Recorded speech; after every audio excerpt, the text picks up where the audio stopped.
नमस्कार साथियों, सुशील स्टडी में आप सभी का बहुत बहुत स्वागत है। मेरे प्यारे साथियों, आज है 29 जुलाई 2020। 29 जुलाई 2020 से जितने भी इम्पोर्टेंट क्वेश्चन बनेंगे हम सारे क्वेश्चनों को बेहतरीन तरीका से डिस्कस कर लेंगे। मुझे आशा है कि मेरे प्यारे साथियों के पास पेन और पेपर, इंडिया का और वर्ल्ड का मैप सामने होगा, क्योंकि सन पूरी दुनिया को सर हम घूम कर आते हैं ना आधे घंटे में। तो भैया दम लगा करके एक बार सेशन को शेयर कर देना, कमेंट बॉक्स में भैया प्यारे प्यारे कमेंट कर देना।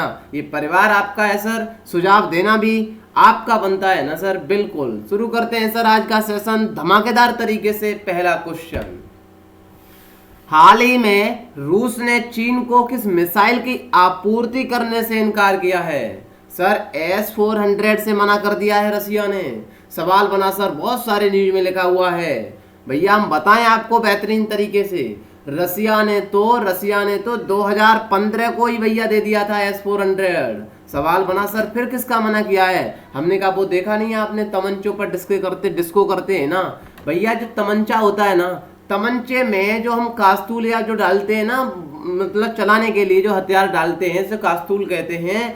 वो कास्तूर भैया नहीं दिया है, मतलब जो यहाँ पर S-400 में भरा जाएगा, जिस बारूद को छोड़ा जाएगा ना सर, वो नहीं दिया है, उससे मना कर दिया है। S-400 तो चाइना ने 2015 में ही परचेज कर लिया था। किससे? रसिया से। क्या है सर S-400? क्या इसकी कहानी है? आए दिन चर्चाओं में कितना रहता है? ये पूरी की पूरी कहानी हम सिस्टमेटिक तरीके से, ये मुझे आशा है कि ये बात आपके समझ में बेहतरीन तरीके से आई होगी सर, कि S-400 तो चाइना ने रसिया से 2015 में ही परचेज कर लिया है। इंडिया तो अब करने जा रहा है सर। बिल्कुल मना किसके किया है कि जो उसमें बारूद S-400 में जो मिसाइल भरी जाएगी ना, उसका मना किया है। जैसे तमंचे में भैया आप डालते हैं ना चलाने के लिए, उसका मना किया है। क्या है कहानी हम बताते हैं बेहतरीन तरीके से, आप समझिए भैया। न्यूज में लिखा है, इन एनोदर स्टेप एक तो China Russia suspends in deliveries of S-400 missile. भैया जो इसकी डिलीवरी S-400 मिसाइल की डिलीवरी का भैया इन्होंने अभी रोक लगा दी है, हम नहीं करेंगे। सवाल बना सर कैसे हुआ ये काम? हमने कहा भैया आपको पता होना चाहिए। क्या पता होना चाहिए? अमेरिका ने भी लगाया है इन पर भैया क्लेम। किसका? ये जासूसी बहुत कर रहे हैं। रसिया ने बताया हमने तो इन्हें ट्रेनिंग देने के लिए कहा था S-400 मिसाइल की, ये तो भैया पूरा का पूरा जासूसी लेने लगे कि S-400 इन्होंने बनाई कैसे। जब ये पता चला तो रसिया ने कहा रुको थोड़ा, आप जाइए लौट करके अपने घर वापस, हम देंगे, अपनी मर्जी से देंगे। आप आए थे ट्रेनिंग करने के लिए और आप तो भैया पूरी की पूरी हमारे यहाँ से पूरी खंगाल ले जा रहे हैं जानकारी, फिर आप अपने आप बनाएंगे क्या S-400? हमने की अच्छा ये कहानी थी ना। हमने की बिल्कुल सर। अब बताते हैं आपको बेहतरीन तरीके से क्या है ये S-400 ballistic missile, cruise missile. भैया बात करें ना मिसाइल सिस्टम की, सर मिसाइल सिस्टम दो तरीके से होता है। सवाल बना सर कौन सा होता है? हमने की याद कर लो, बेहतरीन तरीके से सवाल आता है यहाँ से भैया। एक होती है बैलिस्टिक मिसाइल, अरे सर गजब बात कर दी। और एक होती है ना क्रूज मिसाइल। भैया लिख लें, हमारा पेन जैसा चलता है वैसा हम काम कर देते हैं। बैलिस्टिक मिसाइल और दूसरी होती है क्रूज मिसाइल। अच्छा सर बैलिस्टिक मिसाइल कौन सी होती है? हमने की जो परवलाकार आकार से भैया चलती है ना, किस तरीके से? निशाना इस जगह से इस जगह पर बांधना है ना, जो भैया पैरलाकार चलेगी ना, बिल्कुल उसे हम बैलिस्टिक मिसाइल कहते हैं। ये थोड़ी धीमे होती है। क्रूज मिसाइल बिल्कुल भैया आपके समानांतर सीधी चलेगी, उसे हम क्रूज मिसाइल कहते हैं। आपने पढ़ा होगा, जैसे आपने पढ़ा है ना पाद और आद पढ़ा है आपने, जो आपने दिल्ली के चारों ओर लगा रखा है बिल्कुल अपनी राजधानी के। अरे सर पाद और आद क्या होता है? हमने की यार भूल गया। पृथ्वी एयर डिफेंस कहते हैं जिसे हम पाद कहते हैं, और आद भैया AAD उसे हम एडवांस एयर डिफेंस कहते हैं। ये सब कौन सी मिसाइलें हैं? बैलिस्टिक मिसाइलें हैं। याद करिए भगवान राम को भैया। देखिए अमेरिका और रसिया के पास कौन सी टेक्नोलॉजी है भाई। सवाल बना सर ये कैसे निशाना एक साथ साथ देती हैं? हमने कहा जब भगवान राम ने रावण को मारा तो रावण का इधर से तीर और भगवान राम का इधर से तीर, आराम से भैया वो तीर में तीर बढ़ता है। ऐसे ही तो बैलिस्टिक मिसाइल है। इन्होंने भैया वही आधुनिक काम किया है। किसने? अमेरिका ने और रसिया ने। सवाल बना सर इंडिया के पास नहीं है ये मिसाइल। हमने कि इंडिया के पास होता तो भैया परचेज क्यों करता। इन दोनों के पास है तो आप बता सकते हैं। अमेरिका के पास कौन सी है? अमेरिका के पास भैया थर्ड मिसाइल है। रसिया के पास S-400 है। सवाल बना सर फिर हमने अमेरिका से क्यों नहीं परचेज किया? क्योंकि अमेरिका से अच्छा बताया जाता है किसको? S-400 को। इस वजह से हमने ज्यादा सुनिश्चित किया किसको भैया परचेज करने का? S-400 को। ये थी कहानी। हमने बेहतरीन तरीके से कम शब्दों में भैया डिटेल में आपको बता दी क्या है और किसका भैया मना किया है। 2015 में ही डील कर ली थी, चाइना ने खरीद लिया था। मना किसकी किया है भैया? उसकी मिसाइल भरी जाएगी ना S-400 में, उसकी की है। क्या होती है मिसाइलें? Ballistic missile, cruise missile. Ballistic missile परवलाकार चलती है, क्रूज मिसाइल सीधी चलती है सर, बिल्कुल जो हमने पाद और आद पढ़ी थी, पृथ्वी एयर डिफेंस। ठीक है सर, ये थी हमारी बैलिस्टिक मिसाइल। बड़े सर आगे बेहतरीन तरीके से ये जानकारी थी हमने बता दी। सवाल बना सर आप ये भी कह सकते हैं ना भैया आप रसिया पर काटसा, रसिया, ईरान और नॉर्थ कोरिया से कोई भी सामान परचेज करेंगे, अमेरिका काटसा एक्ट लगा देगा, सैंक्शन लगा देगा। फिर आपने कैसे कर लिया? हमने कहा यही तो भैया इंडिया की कला है ना। इंडिया ने ईरान में भी चाबार पोर्ट बनाया था, इंडिया ने रसिया से भी कहा था, देखो रसिया से S-400 कर रहा है, और इंडिया ने नॉर्थ कोरिया में दवा भी भेजी है। क्या है इंडिया की टेक्नोलॉजी भैया? इंडिया काटसा एक्ट का उल्लंघन करते हुए भी काम कर देता है, यही तो कला है भैया। ना वो उल्लंघन करता है इंडिया काटसा एक्ट का भैया, ना कुछ करता है, बता देता है। अमेरिका वालों को क्या बता देता है सर कि हमारा भैया आपका थोड़ा पैसा है, हमारा चाइना ऊपर हमारी टोपी पर बैठा हुआ है भैया, तो हमें परचेज करना पड़ेगा। और जब बात आती है दवा देने की नॉर्थ कोरिया में, तो बता देता है कि वर्ल्ड हेल्थ ऑर्गेनाइजेशन ने कह दिया है, अनुरोध किया है, रिक्वेस्ट किया है, भैया हम तो मदद कर रहे हैं, इस वजह से दे रहे हैं। ये थी कहानी भैया, हमने डिटेल में चर्चा बताई। बड़े सर आगे बिल्कुल ये है सर, देखिए आप S-400 मिसाइल। अच्छा सर ये S-400 है, हमने की हाँ ये भैया कितना भी इधर से उधर से कोई भी चीज आए आराम से काम कर देती है। कितना परचेज किया है हमने? 5 किया है, दिसंबर तक आ जाएगा या जनवरी 2021 तक आ जाएगा, 5 आएगी मिसाइल ये S-400। बड़े सर आगे बिल्कुल। हाल ही में विश्व स्वास्थ्य संगठन के अनुरोध पर भारत ने किस देश को चिकित्सा सहायता दी है? सर किसको दी है? चिकित्सा सहायता हमने उत्तर कोरिया को दी है। वही तो मैं बता रहा था आपको। काटसा एक्ट कहाँ लगता है? ईरान से, रसिया से और भैया नॉर्थ कोरिया से कोई भी भैया काम करने के लिए अमेरिका काटसा एक्ट लगा देता है। फिर भी इंडिया ने इन तीनों में काम किया है, आपको पता होना चाहिए। ईरान में चाबार बनाया है, रसिया से S-400 खरीदा है और उत्तर कोरिया में भैया टीबी की दवा भेजी है। ठीक है सर, उत्तर कोरिया की बात है सर, ये था कह दिया उन्होंने अमेरिका से भैया विश्व स्वास्थ्य संगठन अनुरोध कर रहा है, तो हमने भैया हेल्प कर दी। क्या दिक्कत आ रही है इसमें? कोई दिक्कत नहीं है। उत्तर कोरिया आंसर है। आइए सर हम चर्चा कर लेते हैं उत्तर कोरिया की। क्या है उत्तर कोरिया की कहानी? ठीक है सर, बढ़े आगे बिल्कुल। ये था sir once upon a time. और sir once upon a time हमने की जी हाँ, ये भैया नॉर्थ कोरिया और ये साउथ कोरिया, जापान का एग्रीकल्चर फार्मा हाउस हुआ करता था। और जापान भैया इतना छोटा सा देश होते हुए पूरी दुनिया को नापने निकल गया। और इस सर गजब बात कर दी, जापान पूरी दुनिया को नापने निकला। हमने की हाँ, हुआ क्या भैया? अमेरिका ने कहा ये जापान तो पूरी दुनिया को नाप लेगा ना, इससे पहले इस पर बम ही फोड़ दो। आपको पता होना चाहिए नागासाकी और हिरोशिमा पर बम फोड़ा इन्होंने। जापान ने जहां जहां भैया अपना फार्म हाउस बनाया, जापान ने कहा अब पार पड़ेगा ही नहीं, अपने घर वापस चलते हैं। आराम से भैया ये फार्म हाउस छोड़ करके चला आया। यही दो भैया बने पेनिनसुला, नॉर्थ कोरिया और south Korea. North Korea south Korea को कौन सी लाइन भैया? डीमिलिटराइज्ड जोन, जिसे हम DMZ लाइन कहते हैं, 38 पैरेलल लाइन किसको? नॉर्थ कोरिया और साउथ कोरिया को अलग करती है। यहाँ पर भैया कोरिया बे है, ठीक है, इधर येलो रिवर बहती है, इधर सी ऑफ जापान है, इधर येलो सागर है। पूछा जाता है पीला सागर कहाँ पर है, तो आपको पता होना चाहिए मेरे प्यारे साथियों। ये थी कहानी, हमने बेहतरीन तरीके से डिस्कस आपको नॉर्थ कोरिया और साउथ कोरिया के बारे में बताया है। बड़े सर आगे बिल्कुल। हाल ही में किस स्पेस एजेंसी ने ब्रह्मांड का अध्ययन करने के लिए अंटार्कटिका से एस्ट्रोस मिशन लॉन्च करने की घोषणा की है। सर नासा ने कर दिया है ऐसा काम। नासा ने कहा है हम 2023 में अंटार्कटिका से ब्रह्मांड का अध्ययन करने के लिए एस्ट्रोस मिशन लॉन्च करेंगे। एक फुटबॉल के भैया, जो फुटबॉल का एक फील्ड होता है ना, मैदान होता है, उतने बड़े का ये बैलून सा उड़ाएगा। वहां से भैया उस पर कैमरा लगा होगा, उस कैमरे से पूरे के पूरे ब्रह्मांड का भैया ये रिसर्च करेगा। सवाल बना सर, क्या अंतरिक्ष से ब्रह्मांड मतलब? हमने कहा जो अंतरिक्ष होता है ना, आप जमीन से 100 किलोमीटर ऊपर चले जाएंगे ना, फिर वो अंतरिक्ष कहलाएगा। अच्छा सर, अंतरिक्ष वो कहलाएगा। हमने कहा 100 किलोमीटर ऊपर से एक लाइन हमने बना दी है, काल्पनिक रेखा, जिससे हम कर्मन लाइन कहते हैं। याद रख लेना दोस्तों, कर्मन लाइन से ऊपर का अंतरिक्ष कहलाता है, नीचे का पूरा भैया आकाश है।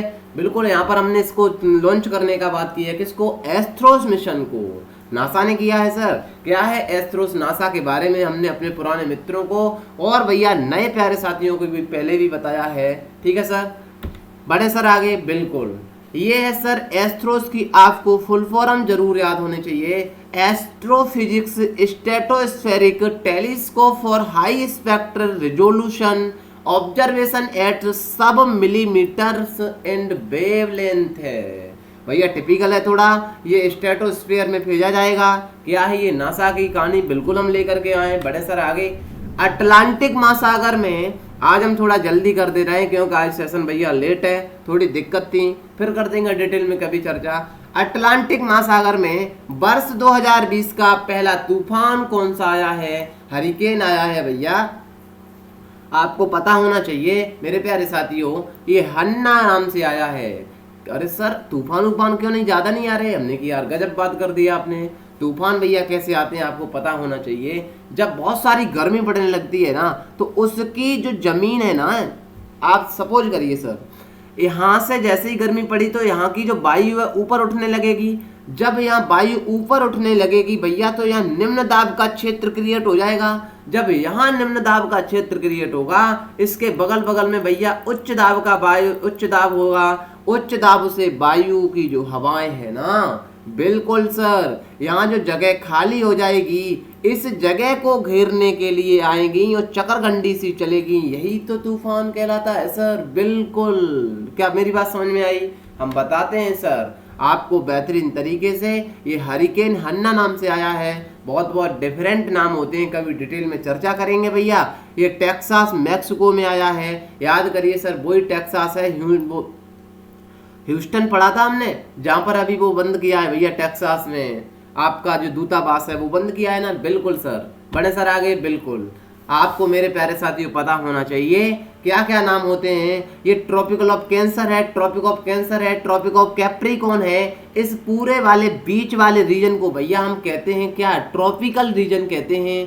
ध्यान रखना चाहिए। जब यही तूफान जापान, चाइना, फिलीपींस में आता है, पैसिफिक ओशियन में आता है, उसे हम टाइफॉन कहते हैं।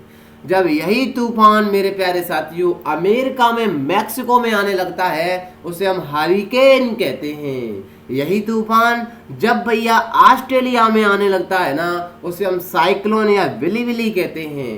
दोबारा सुने सर, बहुत ही बेहतरीन कंसेप्ट मैंने इतने कम शब्दों में। आप जब भैया ज्योग्राफी पढ़ेंगे ना, तो कम से कम आपको एक दिन टाइम प्रॉपर देना पड़ेगा, 2-3 घंटे का लेक्चर आपको समझाना पड़ेगा। ये बहुत ही भैया निचोड़ लाया जाता है करंट अफेयर में। दोबारा सुने सर, ये जब तूफान आते हैं ना, ये तूफान भैया एक तो नदर्न हेमीस्फीयर में आएंगे, एक साउथ हेमीस्फीयर में आएंगे। आपको पता होना चाहिए सर, यही तूफान, कौन सा तूफान? जब यही तूफान जो है ना, वो भैया जापान, फिलीपींस, चाइना, इंडोनेशिया, मतलब समझ आया सर, पैसिफिक ओशियन में आएंगे, उसे हम टाइफून कहते हैं। जब यही तूफान हमारा मैक्सिको की खाड़ी या अटलांटिक ओशियन में नदर्न हेमीस्फीयर में आएंगे, उसे हम हरिकेन कहते हैं। जनाब दोबारा फिर भी सुन लें, यही तूफान जब ऑस्ट्रेलिया में आएगा ना, इंडियन ओशियन में, उसे हम साइक्लोन या हम बिली बिली कहते हैं। सर ये ट्रॉपिकल रीजन है, आपको पता होना चाहिए मेरे प्यारे साथियों। जब ये नदर्न हेमीस्फीयर में आता है ना, बिल्कुल आता है सर।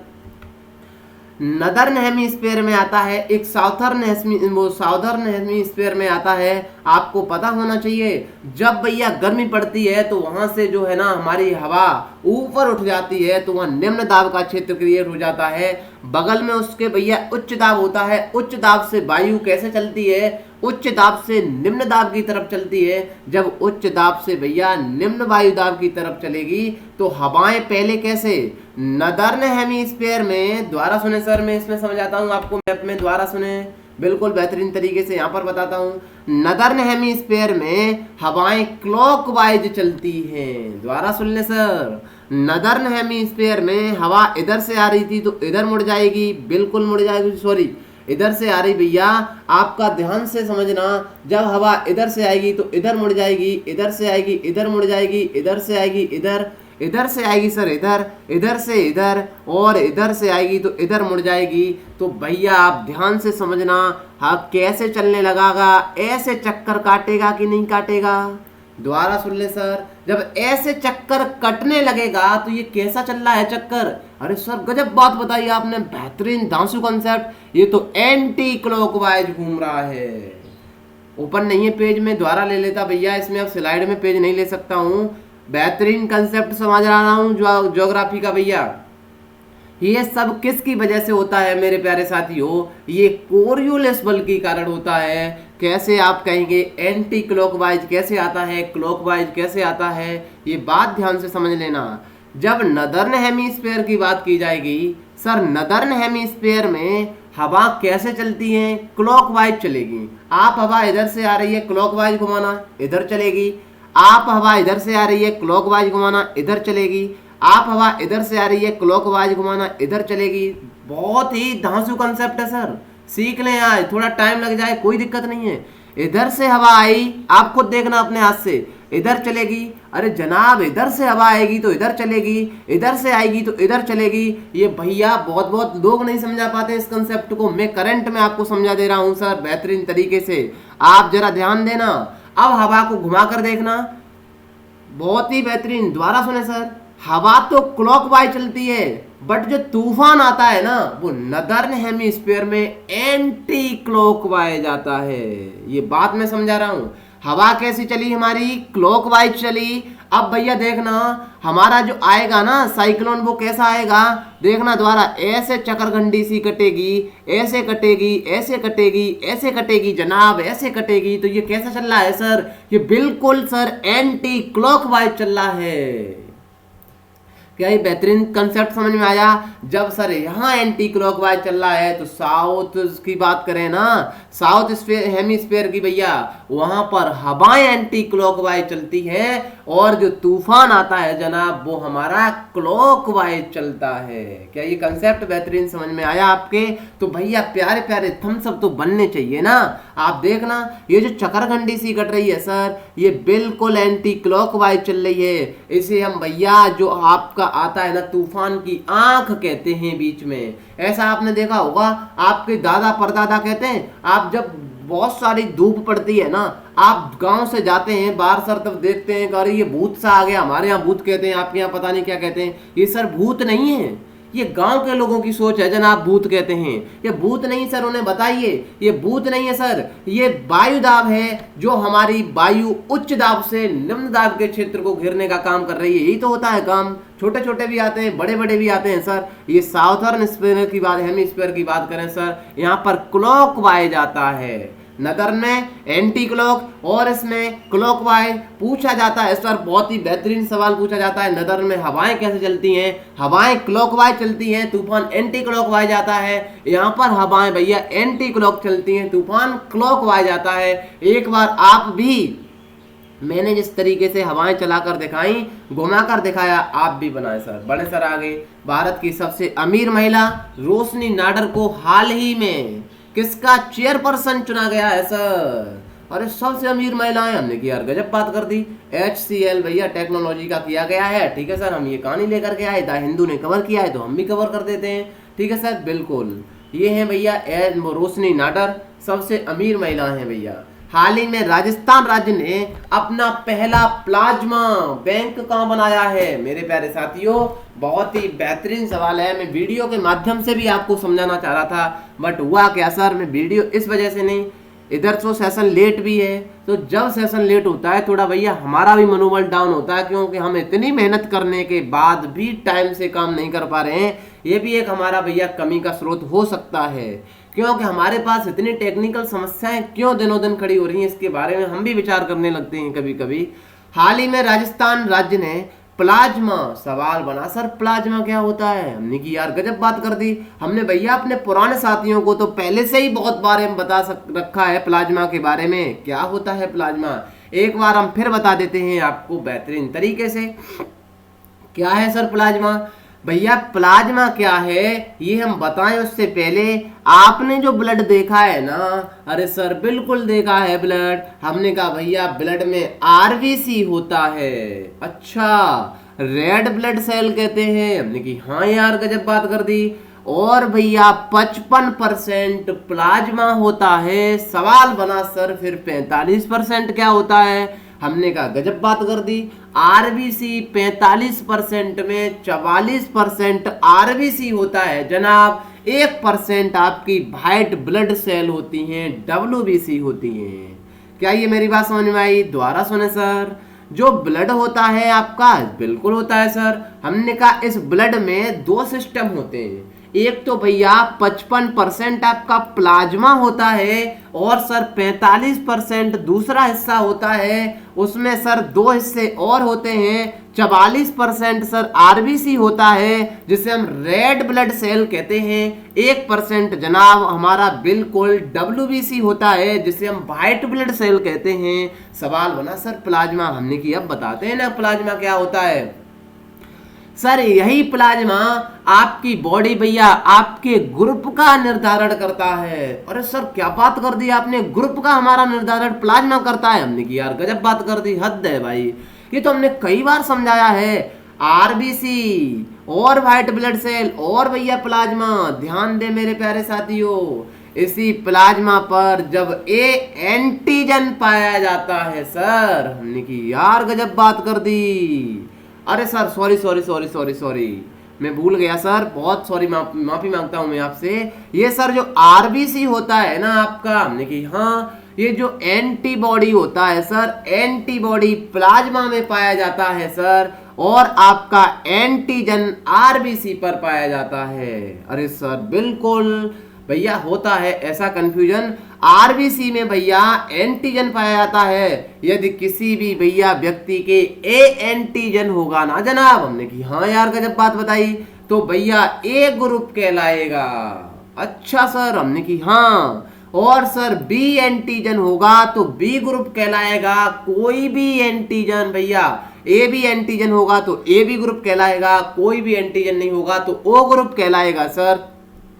सवाल बना सर हमने तो ए प्लस पढ़ा है, ए माइनस पढ़ा है, हम बता देते हैं यार ए प्लस ए माइनस क्या होता है। सर जब भी एक दूसरा एंटीजन होता है, जैसे हम आरएच फैक्टर कहते हैं, बायोलॉजी में डिटेल में पढ़ेंगे, जब ए एंटीजन पर सर आरएच फैक्टर भी पाया जाता है, उसे हम भैया ए प्लस कहते हैं। जब ए एंटीजन पर आरएच फैक्टर नहीं पाया जाएगा सर, उसे हम ए नेगेटिव कहेंगे। और भैया इसी एंटीजन की खिलाफत प्लाज्मा में बन रहे एंटीबॉडी भैया। अब बता सब, अब सवाल बना सर क्यों बैंक बनाते हैं। हमने की गजब बात कर दी। आपकी रक्षा करने के लिए भैया आपकी सिक्योरिटी चाहिए, आपका बॉडीगार्ड चाहिए। जब कोई भी व्यक्ति कोरोना से सही होकर के आएगा तो उसमें भैया कोरोना के एंटीजन से लड़ने के लिए एंटीबॉडी बन चुके होंगे उसके प्लाज्मा में। हाँ सर बिल्कुल बन चुके होंगे, क्योंकि भैया अभी तक कोरोना की कोई दवा नहीं आई है। हमने की बिल्कुल सही बात कहा आपने। जब सर दवा नहीं आई है तो वो व्यक्ति ठीक हुआ कैसे। हमने की यार गजब बात बताई। सर वो व्यक्ति इस वजह से ठीक हुआ, हम आपको बताते हैं। हमने की यार थोड़ा बताओ ना यार, ज्ञान फ्यान बांट दो थोड़ा।